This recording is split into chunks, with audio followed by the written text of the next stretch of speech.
শুভ সকাল বন্ধুরা। তো আজকে হচ্ছে নবদ্বীপে আমাদের থার্ড ডে। তো আমরা যাব আজকে মায়াপুর। আর এখন সকালবেলায় ঘুম থেকে উঠে দুটো টোটো করে চেপে পড়লাম গঙ্গায় স্নান করতে যাব বলে। তো এখন আমরা গঙ্গার ঘাটের দিকে যাচ্ছি। আর এই দেখো নবদ্বীপের টেকনো ইন্ডিয়া স্কুল। আর এখানে বেশ সুন্দর সুন্দর মন্দির তৈরি করে দিয়েছে। গঙ্গার ঘাটের পাড়েও অনেক সুন্দর মন্দির। নবদ্বীপ এখন ভীষণ সুন্দর জায়গা হয়ে গেছে।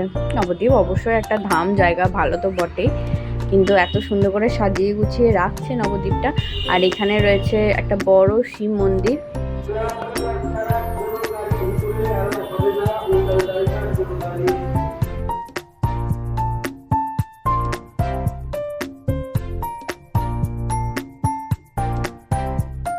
এখন আমরা গঙ্গায় স্নান টান করে যাব হচ্ছে মায়াপুর। তো এখানে স্নান করে ঘরে গিয়ে টিফিন করে তারপরে যাব বড়াল ঘাট দিয়ে মায়াপুরের উদ্দেশ্যে। তো এখন স্নান করি। আর এটা দেখো গৌরাঙ্গ সেতু, এটা দিয়ে মায়াপুর যাচ্ছে নবদ্বীপ থেকে। তো আমরা লঞ্চে করেই যাব। তো আমরা এখন স্নান করতে এসেছি মণিপুর ঘাটে।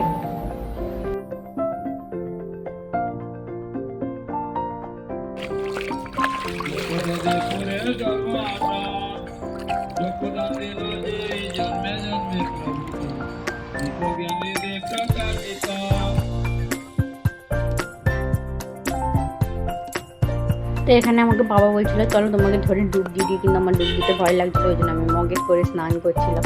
কিন্তু গঙ্গায় ডুব দিয়ে স্নান করতে হয়, কিন্তু কিছু করার নেই, আমার খুবই ভয় লাগে।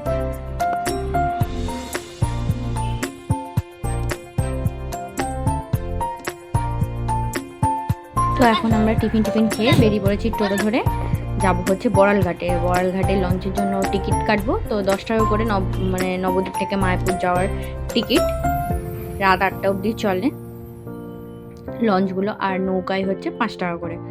তো আমরা লঞ্চে করেই যাই, তাড়াতাড়ি পৌঁছে যাব, কারণ এখন 12টা পেরিয়ে গেছে।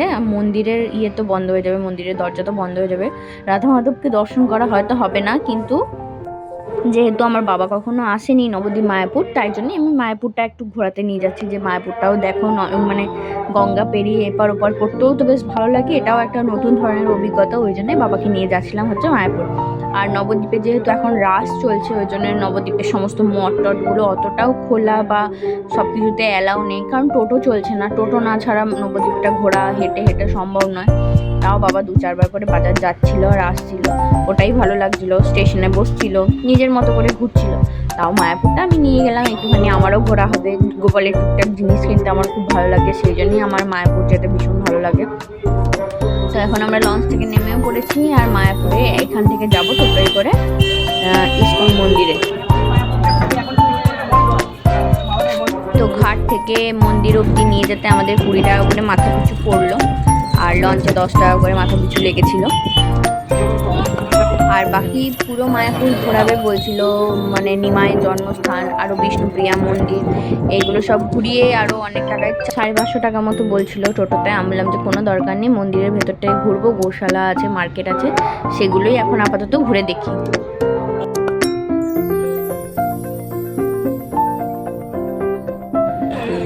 তো এখনো বড় মন্দিরটা কমপ্লিট হয়নি, এখনো কাজ চলছে।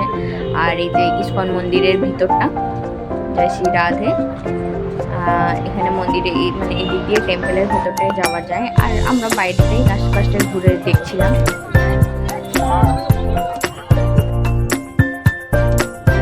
তো ওরা সবাই গেল গোশালায় গরু দেখতে, আর আমি কতবার এসেছি মায়াপুরে, এই নিয়ে আমি নাই করে 10 বার এসেছি, তাই জন্য আর গোশালায় গরুগুলো আমি দেখতে গেলাম না। আমি এদিকে মার্কেটগুলো আশপাশগুলো ঘুরে ঘুরে দেখছিলাম।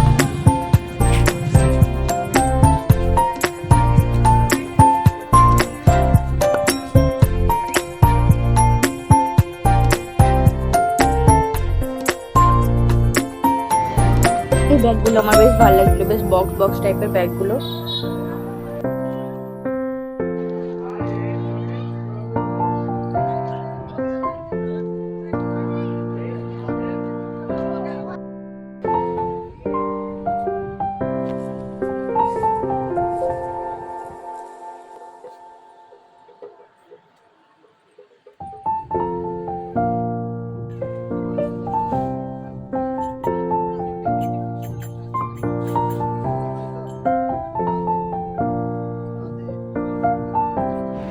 গোপালের এত কিছু সাজা গোজা জিনিস দেখলে না আমার মাথা খারাপ হয়ে যায়। এত সুন্দর জামা, সোয়েটার, টুপি দেখলে পরে আমার মাথা খারাপ হয়ে যায়, মনে হয় কোনটা ছেড়ে কোনটা নেব।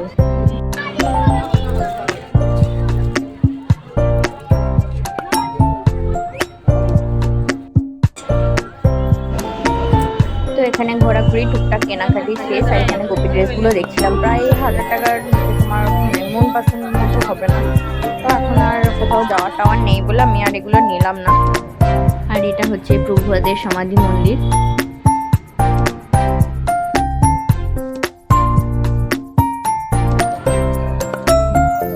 তো এই ছিল আজকে ভিডিওটা যদি ভালো লেগে থাকে অতি অবশ্যই লাইক শেয়ার সাবস্ক্রাইব করতে ভুলো না। আজকের মতো এখানে।